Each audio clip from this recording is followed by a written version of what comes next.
Bismillah ar-Rahman ar-Rahim. Assalamu alaikum wa rahmatullah. Ayyuha al-ikhwat al-akhawat. Nous venons de finir notre première journée de Ramadan par la grâce d'Allah subhanahu wa ta'ala. Alors, j'ai reçu une question que je vais essayer de répondre.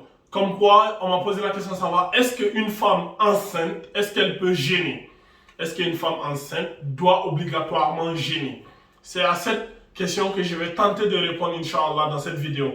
Tout d'abord, avant que je réponde à cette question, revenons au Coran pour voir qu'est-ce qu'Allah subhanahu wa ta'ala nous dit. Quand vous allez dans la sourate Al-Baqarah, la sourate 2, la sourate La Vache, verset 183, Allah subhanahu wa ta'ala il nous dit ceci.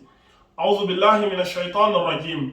Ya ayyuhallazina amanu, kutiba alaykumus siyam, kama kutiba alal lazina min qablikum, la'allakum tattaqun. Allah il dit, oh les croyants, on vous a prescrit à siyam, c'est-à-dire le jeûne, comme on l'a prescrit à ceux d'avant vous. Ainsi atteindriez-vous la piété. L'objectif du Ramadan, c'est pour qu'on atteigne la piété, la crainte d'Allah subhanahu wa ta'ala. Au verset 184, Allah subhanahu wa ta'ala, il continue en disant Ayyam ma'dudat, faman kana minkum maridan aw ala safarin, fa'iddatun min ayyamin ukhra. Wa ala allazina yutiqunahu fidyatun ta'amun miskin. فمن تطوع خيرا فهو خير له وأن تصوموا خير لكم إن كنتم تعلمون. Allah il dit quoi? Pendant un nombre déterminé de jours. Parce qu'il a dit quoi? Il a dit on vous a prescrit le jeûne comme ceux qui ont vécu avant vous afin que vous atteigniez la piété. Pendant un nombre déterminé de jours, c'est-à-dire le Ramadan c'est des jours bien déterminés. C'est du 1er jusqu'au 29 ou au 30. C'est ça le mois du Ramadan. Après ces jours, il n'y a plus de Ramadan, frère. Si tu rates un jour, durant ces jours-ci, mon frère, volontairement, sans aucune gêne ni rien, et que tu les rates, tu ne pourras jamais les rattraper toute ta vie. Même si tu jeûnes toute ta vie, tu ne pourras jamais rattraper. Parce que, voilà pourquoi Allah dit, Ayyaman ma'dudat, pendant un nombre déterminé de jours. Quiconque d'entre vous est malade ou en voyage devra jeûner un nombre égal d'autres jours. Ça veut dire si tu es malade ou tu es en déplacement, tu es en train de voyager, tu devras jeûner des jours. Tu dois compenser plus tard, après le Ramadan, parce que tu as une excuse valable. Mais pour ceux qui ne pourraient le supporter qu'avec grande difficulté, il y a une compensation. Nourrir un pauvre.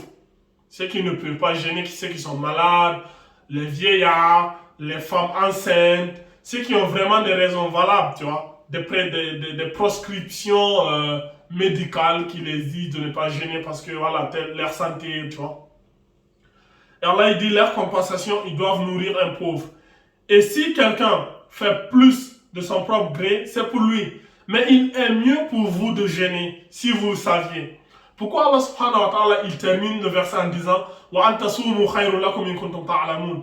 Est-ce que ça veut dire qu'Allah subhanahu wa ta'ala dit si vous êtes malade, si vous êtes en voyage, si vous êtes des vieillards, ne gênez pas, vous compensez plus tard. Et après Allah subhanahu wa ta'ala dit Wa antasumu khayrun lakum. Mais quand même si vous forciez, par exemple tu es malade, Allah dit Wa antasumu khayrun lakum. Est-ce que ça veut dire que même malgré ma maladie, si je force, cela est meilleur pour moi? Non. Ça, c'est pas une bonne compréhension de ce verset-là. C'est une compréhension erronée de ce verset. Parce que je vois beaucoup font l'amalgame. Ouais, mais Allah, il dit, donc, même quand tu es malade, même quand tu es en voyage, même quand c'est une femme enceinte, mais Allah, il a dit c'est meilleur. Non. C'est pas de vous, Allah, il parle. Allah, il a d'abord dit de gêner. Après, il a enlevé des gens. Il dit, excepté ces gens-là, celui qui est en voyage, le vieillard et tout. Et ils peuvent compenser, c'est-à-dire après le Ramadan, ils peuvent compenser. Mais si vraiment, ils sont vraiment, par exemple, une femme enceinte, quand elle est enceinte, quand elle va accoucher, elle sera en période d'allaitement aussi. L'allaitement peut, si elle jeûne, ça peut peut-être nuire au bébé. Ça, c'est, faut voir avec les médecins, ça dépend de la santé de chacune. C'est vraiment des cas individuels, chacun sa santé, chacun, voilà. Maintenant, Allah subhanahu wa ta'ala dit, ces gens-là, excepté ces gens-là, et ils n'ont pas à gêner, tu vois. Et ils peuvent rattraper. Mais s'ils peuvent vraiment pas rattraper comme le vieillard ou la femme enceinte, la femme qui allait, et ils doivent nourrir un pauvre.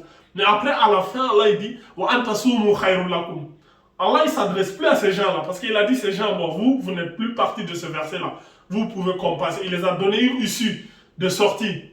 favorable. Maintenant, le reste, Allah il parle ici maintenant, le reste des gens, l'humanité qui reste là, c'est ces gens-là, Allah il dit, maintenant vous là, on sait que parmi vous là, il y aura des gens maintenant, comme ils ont entendu qu'Allah il a dit exception des vieillards, des malades, il y en a, ils vont jamais voir le médecin. Mais dès qu'on dit Ramadan, il arrive, ils commencent à prendre des rendez-vous pour le médecin pour trouver un prétexte pour ne pas gêner. Ces gens-là, c'est de ces gens-là, Allah il parle. Allah il dit, c'est mieux pour vous de gêner parce que vous ne pouvez pas flatter Allah, vous ne pouvez pas tromper Allah. Allah, il sait. Il connaît ce qui se cache dans vos cœurs. Si vraiment tu es malade, ok.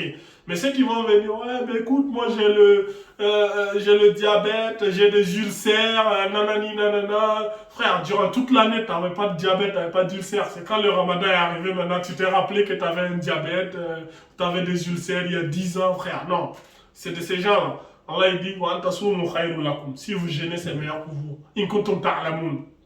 Maintenant, la preuve de ce que j'avance, c'est quoi? Il y a un hadith d'après Nafi', lorsque Abdullah ibn Omar, c'est un compagnon du messager d'Allah sallallahu alayhi wa sallam, a vu une femme enceinte ou qui allaitait, il a dit, tu es dans la même situation que ceux qui ne peuvent supporter le jeûne qu'avec une grande difficulté. Tu dois nourrir à la place de chaque jour non jeûné un pauvre et tu n'as pas à rattraper le jeûne.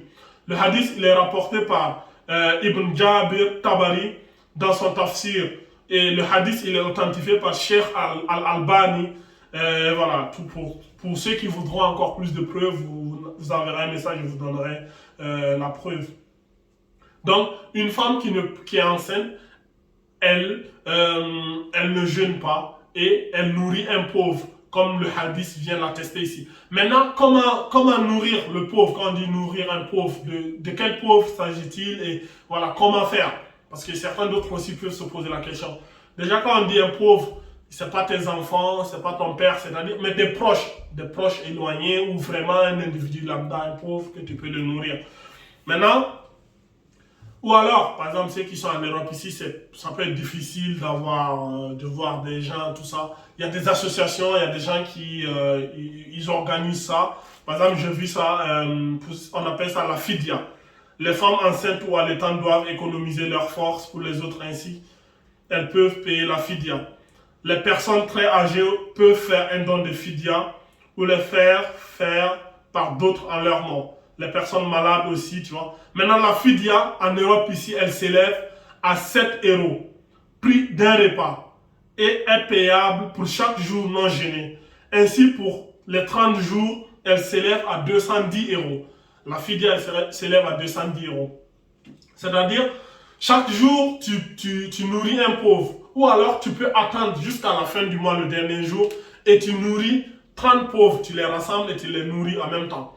Par contre, au début du mois, tu ne peux pas payer à l'avance. Par exemple, aujourd'hui, c'est le premier jour. Tu ne peux pas dire, ok, moi, je vais payer c'est-à-dire, moi, je vais payer toute la fidya en même temps, ou bien je vais nourrir en même temps les 30 pauvres. Le début du Ramadan, ce n'est pas possible. Voilà. Maintenant, il y a d'autres aussi qui peuvent se poser, est-ce qu'on peut donner de l'argent? Il y a beaucoup de divergences entre les savants. La majorité ont dit que non, on ne peut pas donner d'argent, c'est la nourriture. Mais certains savants ont dit que c'est possible de donner l'argent parce que l'objectif final aussi, ça sera d'aller acheter la nourriture. Moi,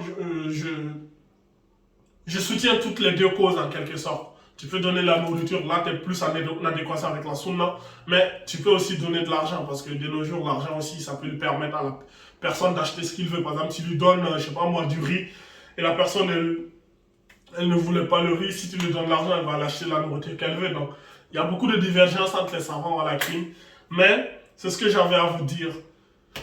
Dites-moi, comment s'est passé votre premier jour de Ramadan? Et le iftar, faites beaucoup attention, ne mangez pas beaucoup, mangez des dattes, de l'eau, et allez-y faire salat au tarawih, après la prière, maintenant vous revenez, vous mangez comme vous voulez frère. Mais il y en a, le iftar, il rentre directement dans la viande, dans les trucs lourds, vous allez vous blesser les amis, ce n'est que le début du mois, économisez vos forces. هذا أعلم والله عز وجل أعلى وأعلم سبحانك اللهم وبحمدك أشهد أن لا إله إلا أنت أستغفرك وأتوب إليك وآخر الدعوانا أن الحمد لله رب العالمين.